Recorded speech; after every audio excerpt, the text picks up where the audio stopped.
You ready? I hope so, yeah. I think so. You're Yeah. confident, dude. So tell the people a little bit about yourself. My name is Kalil Cuffe. I go by Rumble.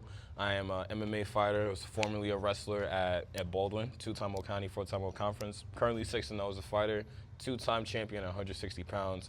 Got my next big fight coming up September 26th of 2026 at Madison Square Garden against another undefeated prospect fighting out of NYC. So it's a little bit about me. Facts. And what got you into wrestling or combat sports? So pretty much most of my life, I've been in martial arts. I started with Taekwondo when I was younger. Me and my mom, we used to live in New Jersey, and she enrolled me into a Taekwondo school. I got my black belt. Then we moved out here to Brooklyn with my father. He took me into a little bit of jiu-jitsu. And then when I moved out here to Baldwin, I want to say 2011, 2012, the summer of that. I was just doing sports, and then middle school I got into wrestling, and I was a big WWE fan. So when I seen wrestling, I'm thinking WWE, like I'm about to do Attitude Adjustments, RKOs, suplexes, RKOs, RKOs, and all choke that, slams, yeah. everything. And then first year of wrestling, I got my behind whooped. I went 0-3 for my first 3 matches, and then I finally got my first win, and then I finished that year 4-5. How old were you when that happened? I was in 7th grade, so I was like either 12 or 13. That young, yeah. yeah. I was young. I was like, I think it was 13. I thought it was 13. Crazy thing is, I wanted to do basketball. I wanted to play on the basketball team. I was like, oh yeah, I'm tall. I got long limbs. I'm about to go lay up the ball, get millions of dollars. But then I remember I'm trying to compete in Baldwin, one of the best basketball schools in probably the country. Right. So you got kids playing since they're like 5. Right yeah. here, and the best And basketball they're experience. hooping, yeah. The best hooping experience I got is playing across the street from my neighbor, shooting on his hoops, and I was still getting cooked then. Yeah. So I remember I made a decision 8th grade year. I was like, all right, if I don't make the basketball team for this tryouts, I'm just gonna stick to wrestling. Long story short, I got cut in the first round. I was like, all right, wrestling is my calling. I went undefeated that year, and ever since then I chose the right one. Yeah, I just stuck with it. It was the one that I don't know why I didn't choose it sooner, but you know what? I stuck with it, and I'm where I am now. So it made me who I am today. That's awesome, bro. Yeah. And what's your favorite quote, saying, or mantra? I like to ask this one. Mine's is less of a quote, it's more of a Bible verse, and I have 2. My one that I've even got from, and this actually is from John Jones, Philippians 4:13. I can do all things through Christ who strengthens me. And another one is, and this one's a little bit newer that I love a lot, is, well, I have 3. I have Psalms 118 verse 6, and is, the Lord Christ is with me, so why should I fear any man when the Lord is with me? And I'm paraphrasing a little bit. Yeah. And the third one Respect. is, my mom. I remember when I was getting a car for college, and I was just like, yeah, I'll just take. And this is about like just getting a car, and the situation was so simple, but the message behind it was so powerful that it stuck with me. And we were like looking at cars. There was like, and we were in Limbrook. We were looking at this car, like a Honda, a Nissan, a Subaru, and a BMW. And I really wanted the BMW. Right. And I told her, like, Mom, I want the BMW. And she's like, oh, well, what about this? Because, the BMW's a little pricey. Yeah, You know what I'm saying? BMW's the up BMW was there, a little yeah. pricey. It was a little up there. And I remember, my excitement kind of disappeared. I was like, I'll settle for the Honda. I'll settle for whatever. I don't really care. And then she told me, never settle for less. So that's something that I carry to heart. It's like I never settle for less than what I want, what I'm pursuing, whatever my goals are. I'll never settle for less than what I want. So that's something that my mom taught me, and I carry that to heart for years now. That's some solid ones. Shout out Mama Rumble. Shout out Mama Rumble. Yeah, thanks. Make sure she gets her recognition. Oh, always. How much do you love your mom? Oh, man. I'm gonna give her a spotlight right now. Without my mom, How much you love your parents? Because I've met both of them. They're both really dope, beautiful people. Yeah, without my parents, I'm not me. Without my parents, Rumble is not Rumble. Kalil is not Kalil at all. Without my mom, I wouldn't have that support that I needed throughout the years. Without my mom, I wouldn't have access to some of the people that I've had. Without my mother, I wouldn't have had some of the privilege of being able to pursue my passions. You wouldn't like be I've had. you. Yeah, No. facts. You want to know what I'd be doing? I'd be out on the streets doing whatever God for like I don't even know where I would be if it wasn't my mom. Truth be told, because God bless, bro. the amount of times that she's had my back when I've tried to take up so much by myself, and I think that the meaning of being a man is trying to carry so much by myself. But anytime that I've fallen or I've gotten so low to a place where she picks me back up, so I don't completely fall completely flat on my face, like that's a blessing in itself. You know what I'm saying? And then it's with my father too. He's one of my biggest inspirations for even being into MMA. He was a big UFC fan ever since like 2008, 2007, before I even knew, like really understood what martial arts was. You get what I'm saying? And so you're watching since back then? I was watching him when he was watching Dan Henderson fight. Facts, when Chuck Liddell, all those guys were legends, fighting. Yeah, he used to train at a gym with a guy who fought Bellator, Marcos Galvao, who's now in Los Angeles. He trains with Bobby Green, and he's connected with those guys. He's always been into the MMA scene. He's always been to martial arts. He encouraged me to do wrestling. He encouraged me to keep doing kickboxing. He encouraged me to keep doing MMA, and he's always like, whatever he can do, whether he can connect me with guys that can help me, he's always connecting me with guys. He's always like, whatever he can do from whatever connections he has, he always makes sure that he puts me in the best spot possible. He can support me in the best spot possible. And then both my parents, they, like, the hardest thing about being an MMA fighter, especially as like a younger guy, like in my early 20s, and even before I turned 20, and telling them, hey mom, hey dad, yeah, I want to fight. They was like, which is wild, because you think like it's such a offbeat career. Yeah, it takes a lot of hard dedication, your whole everything to become a fighter. And but yeah, me telling my parents like, oh, I want to fight. My dad was scared, but he was for it. My mom, she had to warm up to it. Like all the women in my family, they're like, oh. And what year was this that you decided or like how old were you? I think it was 20, turning 21. Yeah. I was at Oma when we were back in the Baldwin location, and I told myself, I was like, oh, I'm just gonna be a wrestling coach. I'm just gonna wrestle. I'm gonna build up my wrestling program. I'm gonna be a coach at a high school, and da da da da. And then Omar, he kept egging me on every now and yo, come to the adult kickboxing class. Yo, come to the adult kickboxing class. I'm like, yo, I don't want CTE. I'm not trying to get punched in the face. He just wanted to get he wanted to beat you up, yo. Coach Sensei Evil, yo. Yeah. And then my friend, one of my boys is like, yo, you have to build a Johnny Bones Jones. You're the next John Jones. I'm like, yo, I'm not getting hit in the face. And then look like Carl Weathers from Rocky. and then look like Apollo Creed. Yeah. And then one day it was August of 2023, and it was like August going into September, and then Omar was like, yo, just pop out to the adult kickboxing class. Just try it out, see what it is. I'm like, you know what?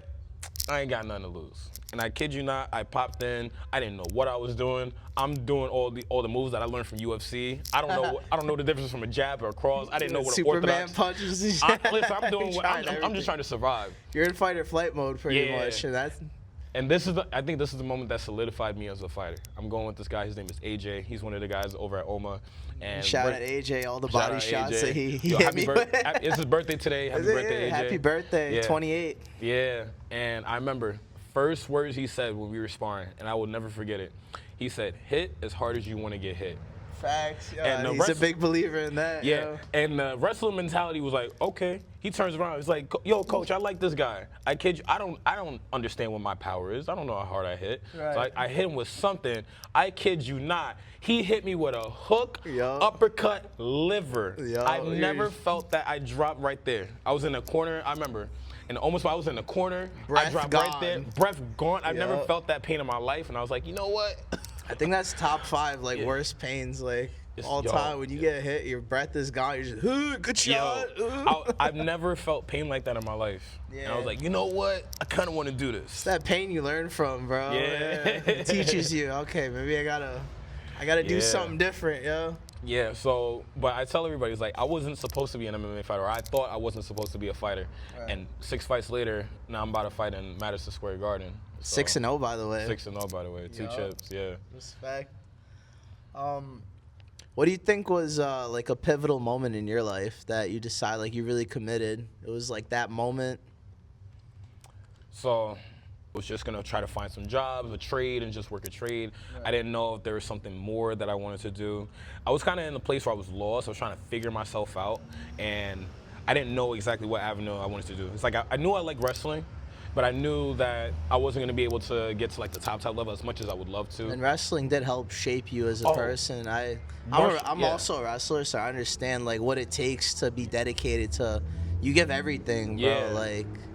So and it's only you versus that person. Exactly. Nobody else can help you. There is no team. There is no backup. There's when you're tired, you can't pass the ball. Like it's all you, bro. So it teaches you like you have to take things as they are and deal with them in that moment. It doesn't matter if you're dying. It doesn't matter if you're on 2% energy. You gotta handle that 1v1. Exactly. And wrestling did teach me a lot about. And I want to say like the biggest thing I took away from wrestling was resilience.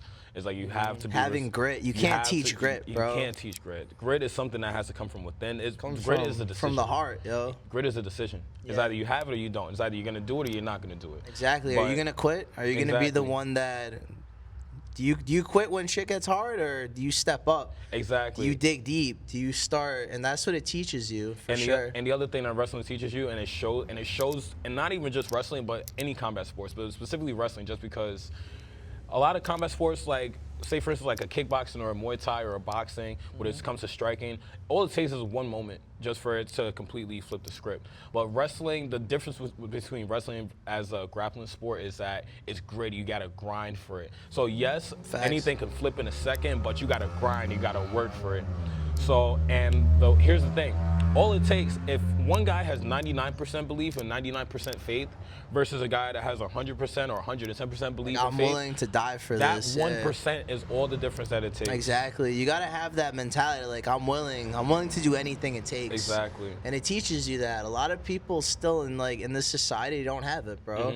And they'll never have it because they never put themselves in a situation where you can't teach someone that it's your force versus another person's force. Exactly. And really it just comes down, when you break it down to the bare bones, the only difference is just your commitment and like the decision. You got to make a decision. And whatever decision that you make, you got to commit to it. Exactly. And a lot of people, they have a hard time committing to a decision. They have a hard time committing to a person. They have a hard time committing to their dreams. They have a hard time committing to a plan.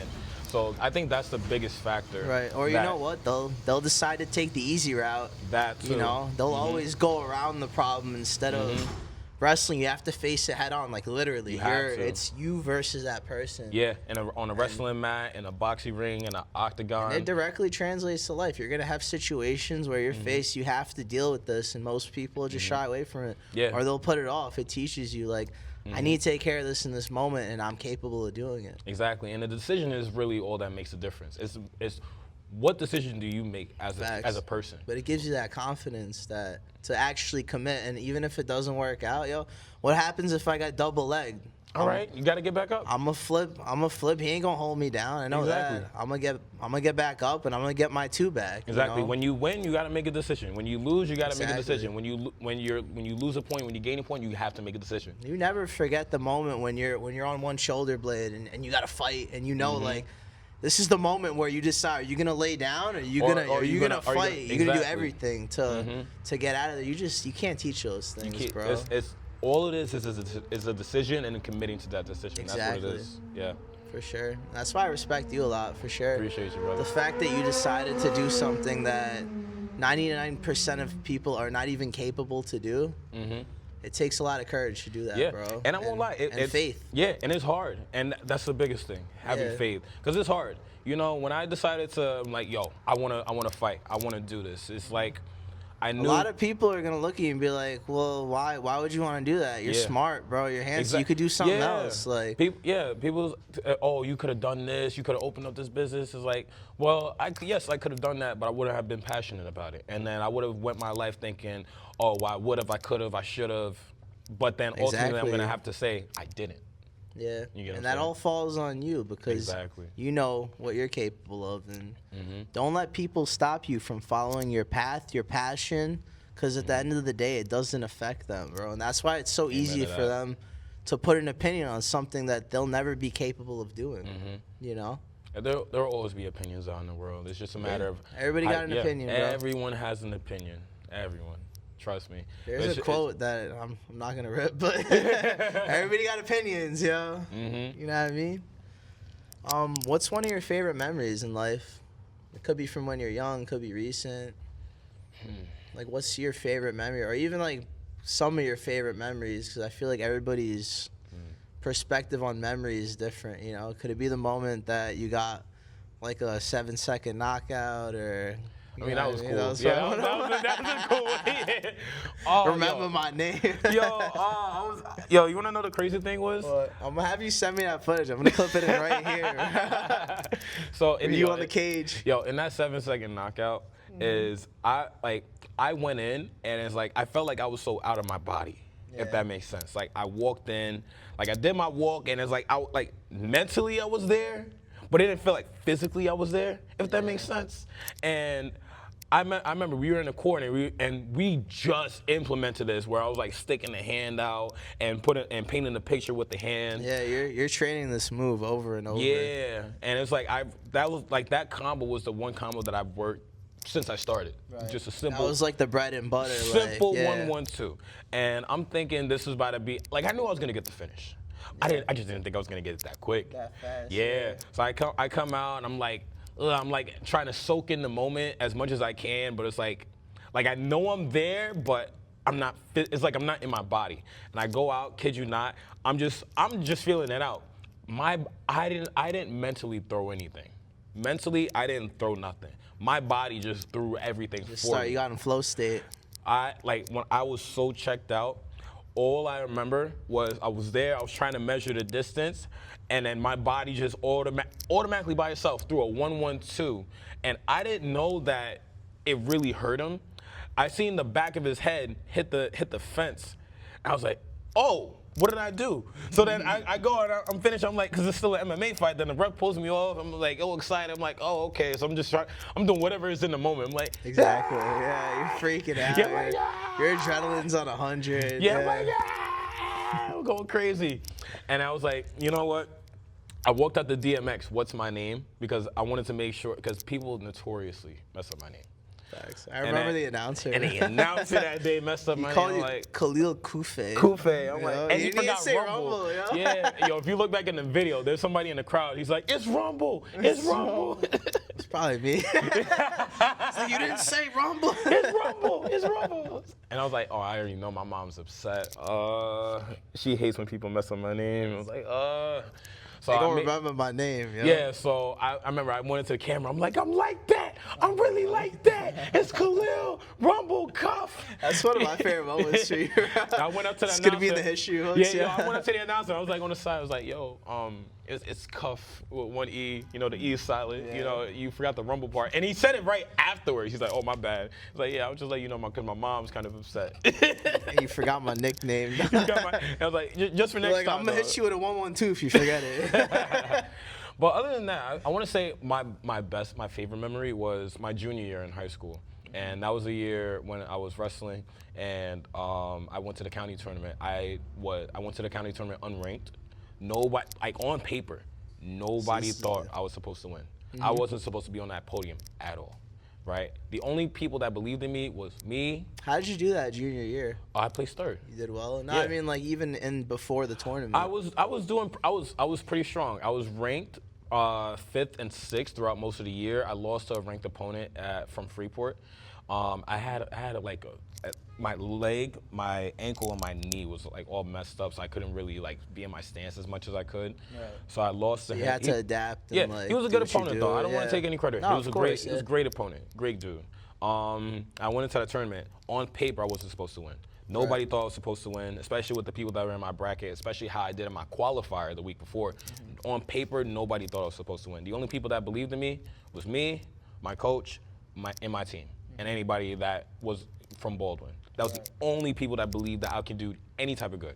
Me and my coach, we thought, oh, you could easily become a county champion, which I believe I should have. But my emotions got in the way. That's what hindered me. So first round, kid you not, I go against number 6 in the county. I majored him. I think it was like 16 to something. Majored him, got him out of there. Damn. Then the quarterfinals, I'm going against a guy, returning state finalist from 138, bumps all the way up to 160. He's supposed to mop me, not even supposed to go all 3 periods. I ended up beating him 4-1, so shocked the entire gym. Yeah, right? That's dope. I started running around the gym like a headless chicken, go crazy. Ah! My chemistry teacher was there. I'm like, I think I asked her if she could like excuse me for the week for like homework because of that. She's like, yeah, it didn't work. It didn't work. It doesn't work like that. It didn't work. But the next day I came in and I go against this guy from Farmingdale that I lost to in the qualifiers. Name's Jalise Briggs. Okay. And I almost beat him in the qualifiers. I lost my focus in the last 15 seconds and he headlocked me. That's how I lost in the qualifiers. Which happens, yo. Yeah. I made the weight, I seen him, but I was so emotional from that last win. Right. I was so you were still on cloud 9 from, yeah. I was still living in that qualifiers right. when I was in the semifinals of the counties. One match away from being one of the first finalists from Baldwin to potentially win a county championship in years. One match away. And because I let my emotions get the best of me, I was so antsy just to try to get a shot that I took a shot all the way from Africa. Yeah, you took that bad shot. End up getting pinned in the first minute. Yeah, it happens though. In front of my mother too. Yeah. And this is one of the few competitions that my mother actually that came to. She pulled up, right? Yeah. So that was a lot. But this is why I like this memory so much, because I could have just called it a day. I could have just quit. I could have just went home. I could have just been like, oh, well, I'm at the tournament. No, I fought all the way back. I beat the in the losers bracket. You came all the way back. I beat 5th in the county. I beat 4th in the county, and I wrestled all the way up to place 3rd in the county. Damn, that's a great accomplishment, bro. Yeah, so that's amazing. I think that's my favorite memory that I have ever. What's your favorite non-sports memory? I gotta think about this one. Oh, God, I do a lot of sports, a lot of martial arts. Yeah. I'm gonna let you think about it. Honestly, I have to say recently, when I got baptized. Okay. When I got baptized, my whole faith walk, my whole journey walk, because I surrendered my life back to Christ, I want to say end of September, beginning of October, and it was a moment where I was trying to take up a lot by myself, thinking that, oh, the meaning of being a man is being able to do everything, and I just have these broad shoulders and I carry everything through, and then God kind of just showed me that I'm not supposed to do everything by myself. You know what it is? Sometimes you hit adversity that's bigger than yourself, and you need faith. You know, everybody, whether you believe in Allah or you believe in Jesus or you believe in God or whatever, as long as you believe that there is one creator and, you know, he is the one creator, I feel like having faith is the most important thing. Amen. You know? Yeah, so I'm happy that you were able to find, you know, your person to lean on when things get really hard, because faith is very important, bro. And it's a moral compass. You want to know the crazy thing is that Jesus was always there, and I was always praying to Jesus, and He would answer in His ways.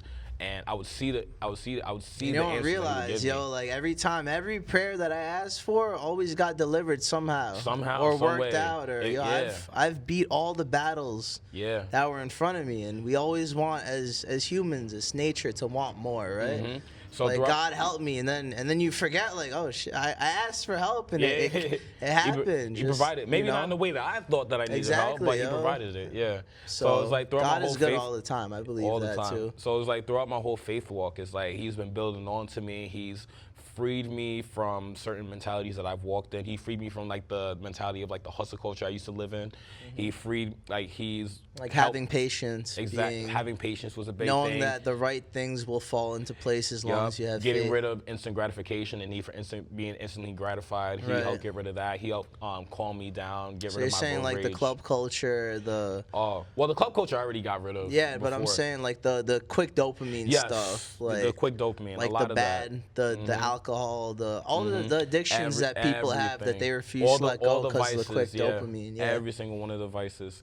And He's just built onto me. He's helped me repair some of my relationships. He helped me build some of my relationships. That's He gave me some new, strong relationships and helped me understand that building a foundation was important. Yeah. And then when I got baptized and I declared out to the world that Jesus Christ is my Lord and Savior, I think that was my favorite. Another one of my favorite memories, because that is such a powerful moment for me. Right. It's such a powerful moment for the kingdom of Christ.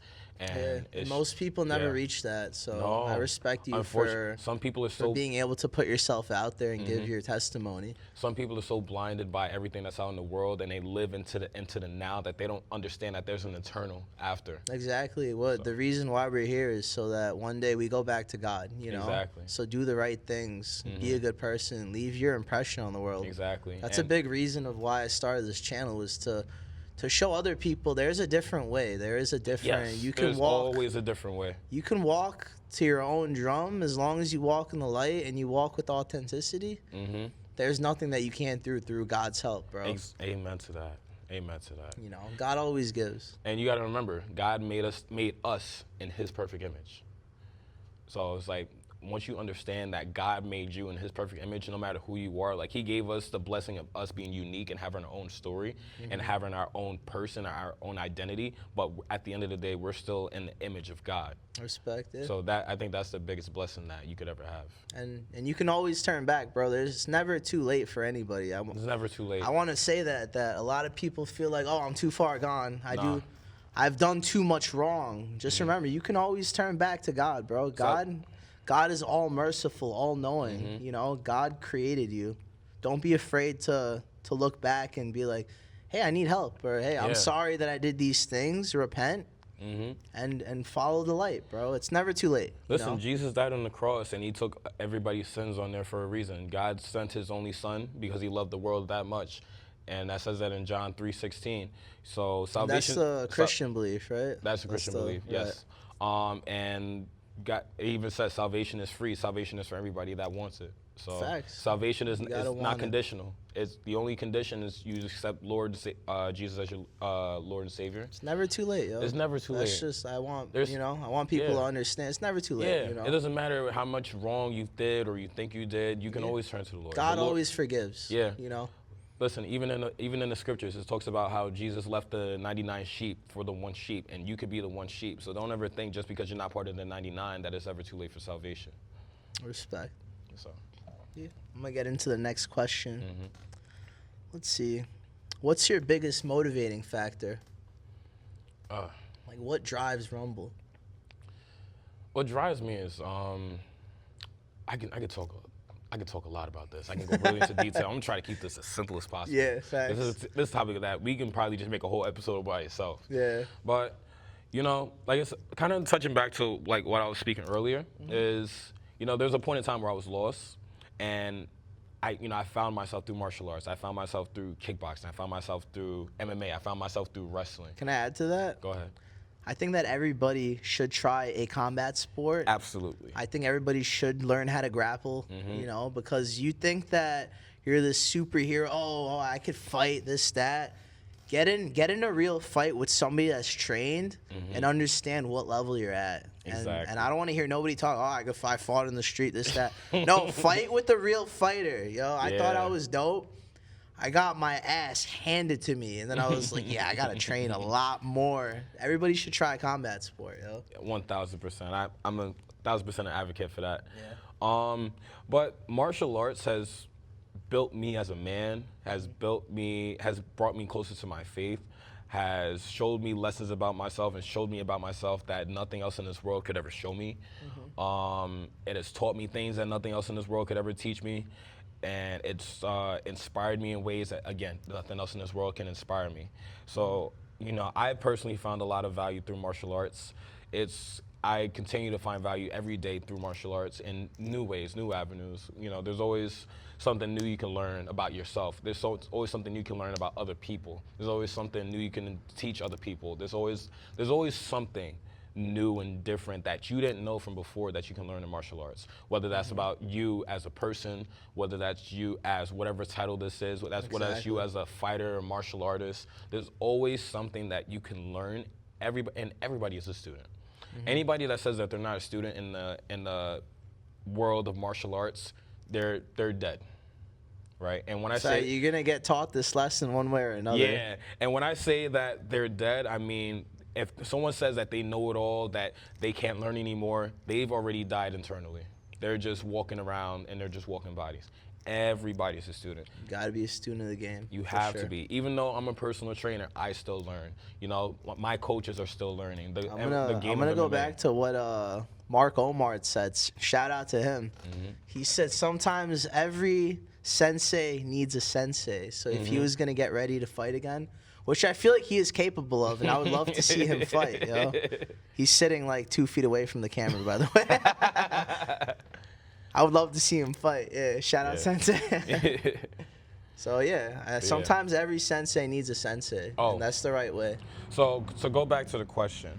But yeah, so it's like I've built myself through martial arts. I've learned through martial arts. I've grown through martial arts, and I want that for other people, because I feel like a lot of people are out here and they're also lost, but they're losing themselves in the world. They're losing themselves in the club. They're losing themselves in drugs. They're losing themselves in something that's not their calling. It doesn't even have to be something that's severe as like drugs or alcohol or anything. No, exactly. But they're walking around, they're working this, retail job or this 9 to 5, or they're in this business that they're not passionate about. They're giving up their dreams. And some of them, they're making sacrifices for the greater good. And that's good for them. Like some people are parents and they're sacrificing for their kids because their kids become their purpose.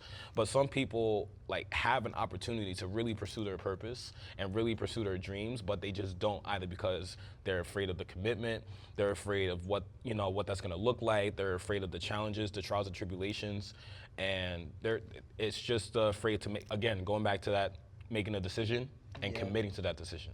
Yeah. And I want to be. And you get taught that through doing these things, putting yourself in uncomfortable situations. Eventually, you're gonna feel comfortable trying new things, being uncomfortable. You're gonna find. You want to know what it is? You're gonna find one thing that works, and you're gonna build off of that one thing. And then you're gonna ultimately build your arsenal. You're gonna find who you are through that one thing. For me, the first thing I learned was a jab.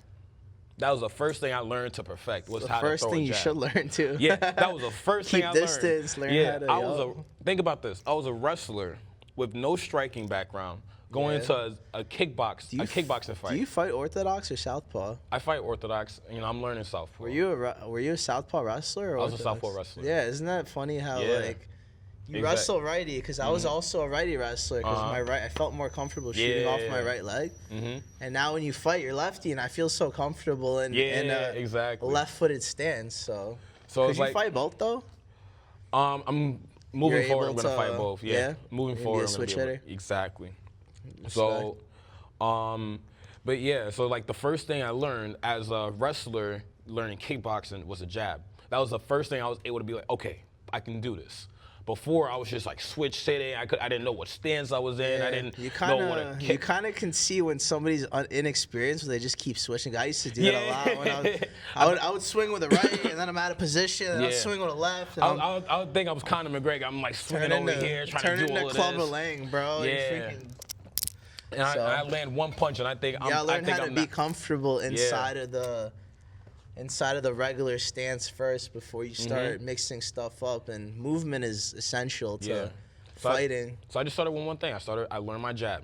Then once I learned my jab, I learned my cross. Yep. All right, cool. Now I have a 1-2.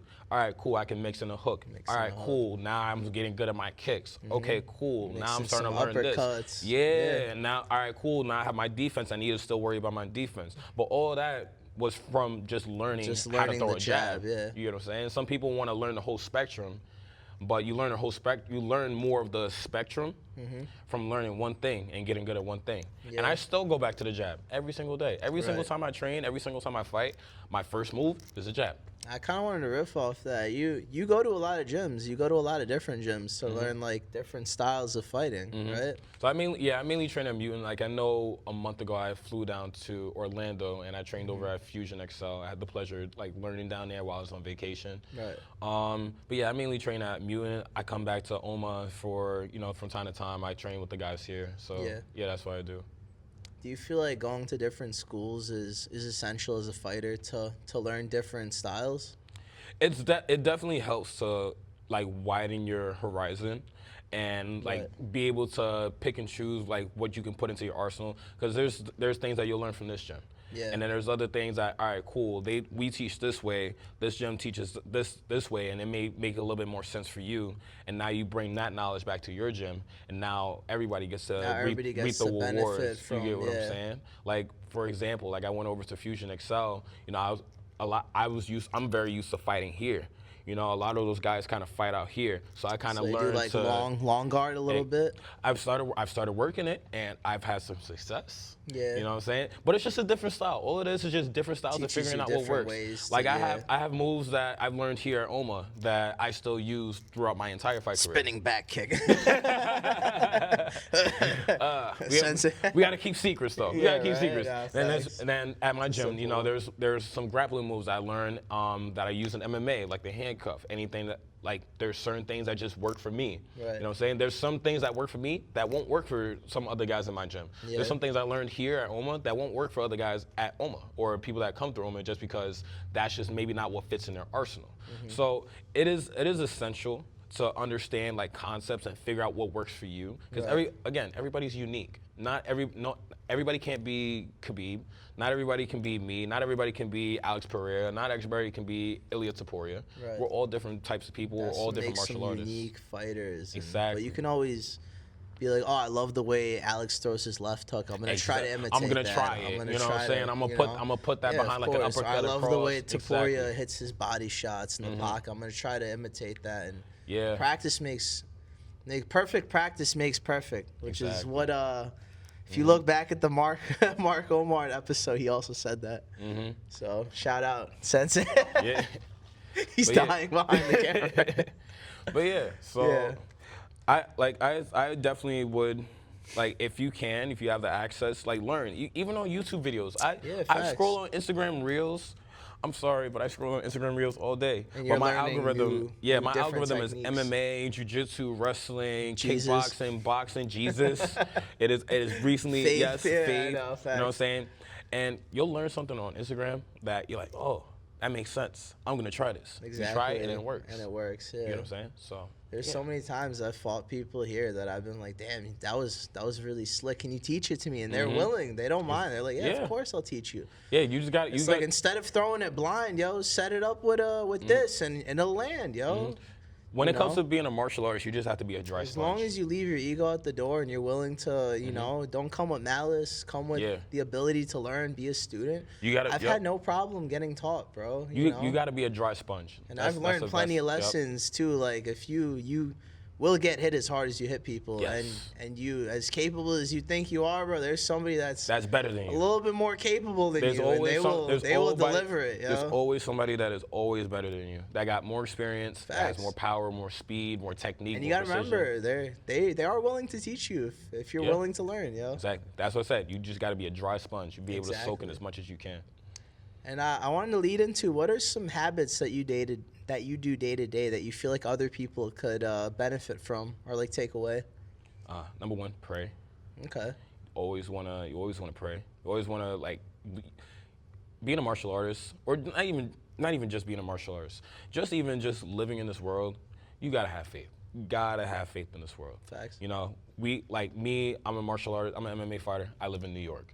I always lead with faith. You have to have faith in whatever you're doing, especially if you're going to pursue something so big, something that seems like impossible.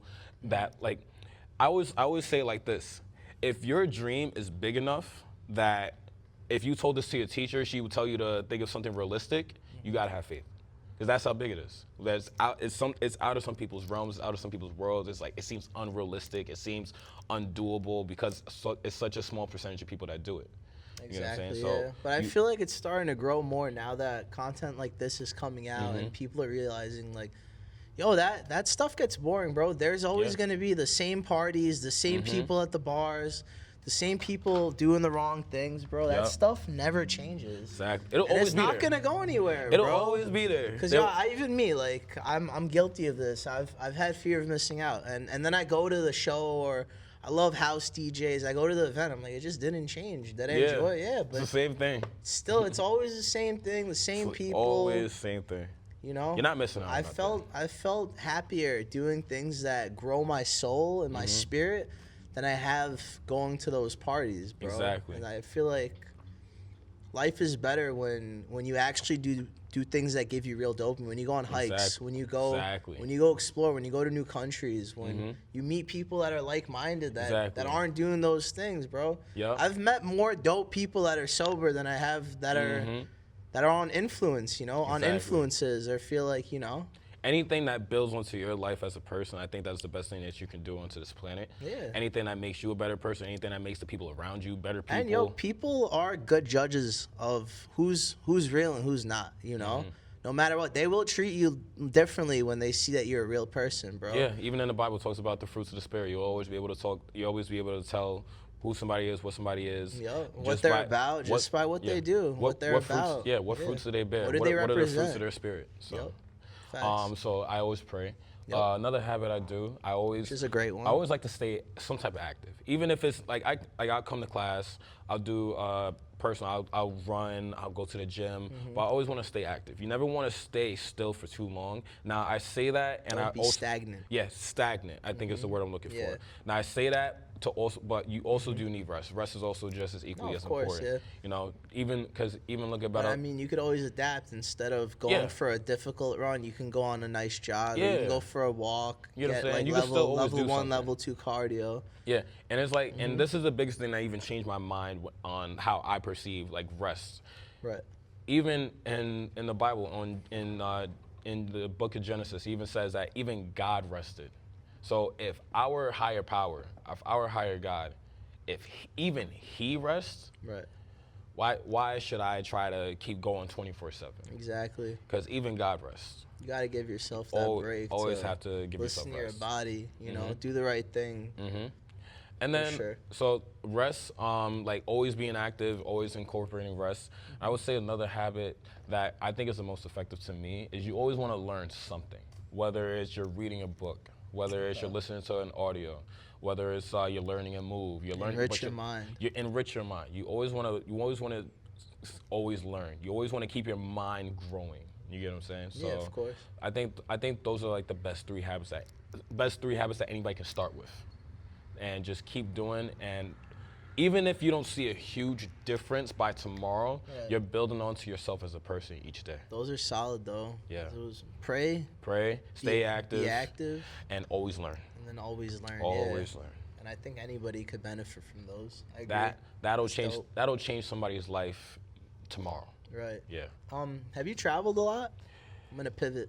Yeah. I traveled a bit. I traveled more when I was younger. Okay. I don't travel as much now. More so just out of choice. Yeah. I won't lie. I mean, you're very disciplined when it comes down to your routine. So I know you pretty well. Yeah. So I like to work. Yeah. I'm a work type of guy. I like to always train. I like to work. I like to build towards something. Yeah. And in doing so when that, you have a goal, you get tunnel vision. Yeah. I've noticed that once the goal is in sight, you don't stop until that goal is conquered. Exactly. So it's dope. like, for me, like I used to look at travel as like, oh, I'm just going out partying and da-da-da-da. And now I've reframed what it means to travel, and I've been more open to traveling. Yeah. But I've always, like in a way, I've incorporated, it's like, all right, cool, I'll travel and I'll enjoy myself. How can I also better myself on this trip? Whether it's I go, like when I went to Orlando, when I went to go train at Fusion XL, or hey, can I, like, all right, let me enjoy my time. Let me give myself a mental reset. Let me refresh. Exactly. And, but it's funny because now your priorities change. So the way you travel is even different. It's not, let me go to Punta Cana to an all-exclusive. Now it's let me go and see where I could I could find a dojo, or where I could let me find where the gym is, so I could get at least some activity in. Exactly. It reshapes your whole life and the way your perspective, how you look at things. It does. But I won't lie, I should travel a little bit more for leisure. Yeah. Because as much as it'll come, bro. Yeah. You're still mad young, As great as it is, to always work and always travel for work and always travel to like be better and everything. Sometimes, you have to enjoy what God left on this planet for us. See new things, See new things. Get that real dopamine. Enjoy nature and try new experiences and everything. So that's something I have to still work on. It's allowing myself to be human sometimes. You got to, yeah. But you still got goals to conquer. That's of course. What it is. And the goals will always be there, and the work ethic will always be there. And I look forward to seeing how far you get, bro. Because you're gonna go far. I called it now. Watch, we're gonna look back like 10 years. You remember when I interviewed the legend Kalil? Kalil Rumble Cuffe. Kalil Rumble Cuffe. Never forget the name.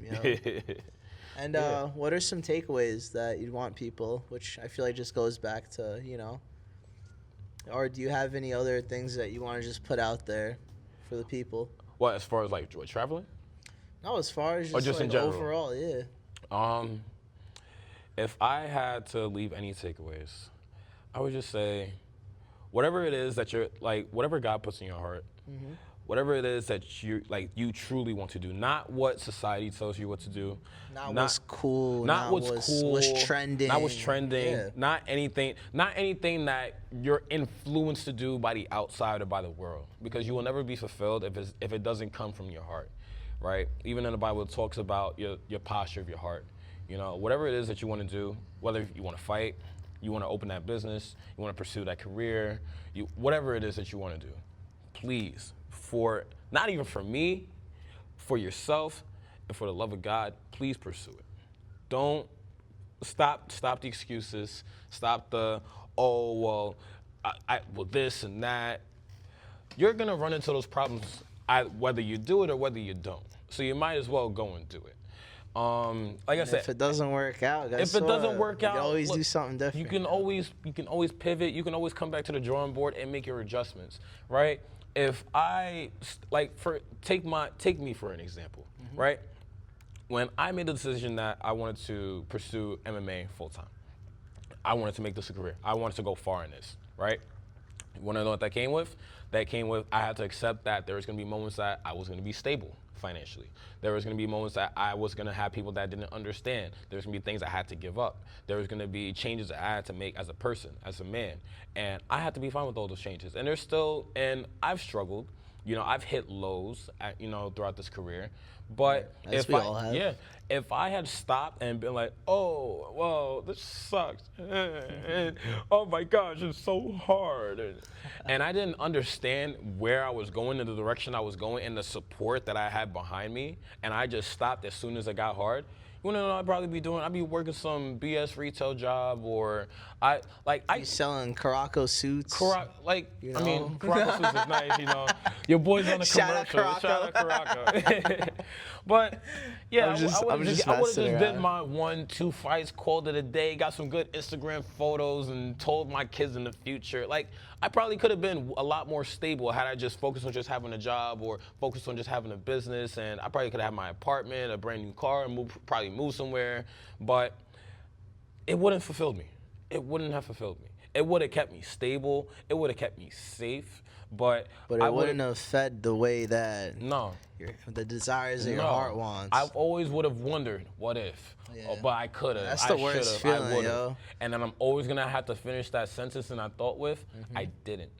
You know what's funny, bro? I've never regretted something that I've done. I've always regretted things that I wanted to do that I didn't pursue. You feel me? And never regret doing it, bro. At least you knew. And that's the worst thing that you can have in this life. And that's something I don't even wish on my worst enemy.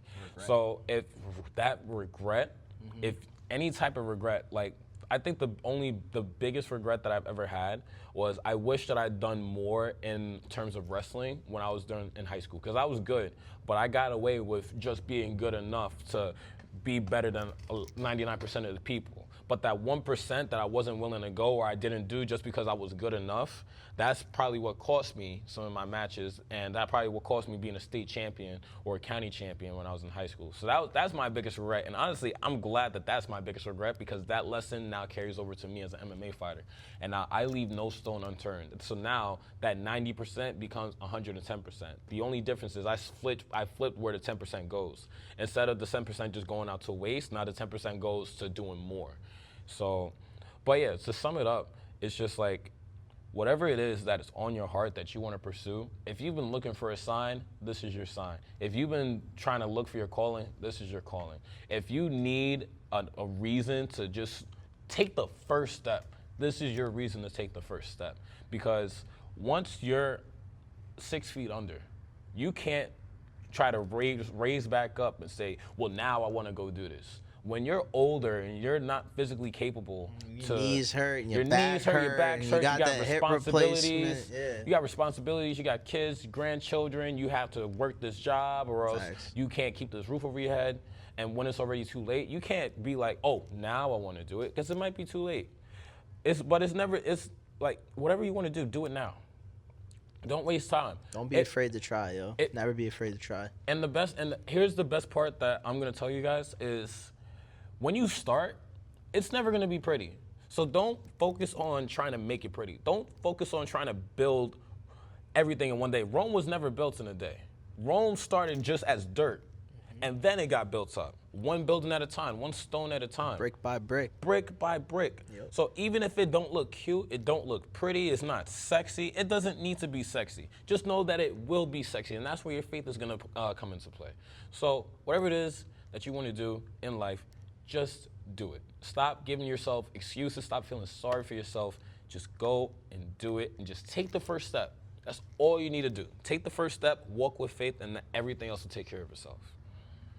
Respect. So that was a dope one, yeah. That's the best thing I can tell anybody. Right now, in this moment, if you could meet anybody, who would you want to meet? Jesus. Damn. Yeah. Straight up. Be like, be like, yo, Jesus, am I I'm doing not this surprised. Right? That was a good answer. Like, yo, am I doing this right? It's like, yo, what do I got to do? I have a lot of questions. I'd ask him, how can I be, a better disciple of God, a better disciple of Jesus? How can I better my faith? How can I better my walk? How can I be a better person? How can I serve the kingdom better? So, you know what I'm saying? How can I be a better soldier? Yeah. How can I be a better soldier? How can I receive your favor more? How can I hear your voice more? You know what I'm saying? So I think that's to be a one person. It's a sick answer, yo. Yeah. That's dope. Yeah. I wasn't expecting. I was expecting like a celebrity or like maybe something like a UFC fighter. Nah. Man, I'm gonna meet the UFC fighters. I'm gonna meet the UFC fighters anyways, man. Peace be upon. That's wild. And what's next for you? Well, as everybody knows, September 26th, MSG. It's gonna be the biggest fight of my career. It's gonna be the biggest fight of the year for Flex Fight Series, and it's gonna be nothing but straight fireworks. And I'm going against a tough opponent. I called him out by name. I know exactly what I'm signing up for. But at the end of the day, he has to get locked in the cage and rumble at the end of the day. So that's the next big step. And after that, we're gonna see exactly where we need to go. But I already know where that destination is. All right, respect you. I appreciate you taking the time today, brother. Likewise, brother. Always a pleasure seeing you. Always a pleasure. And that's a wrap.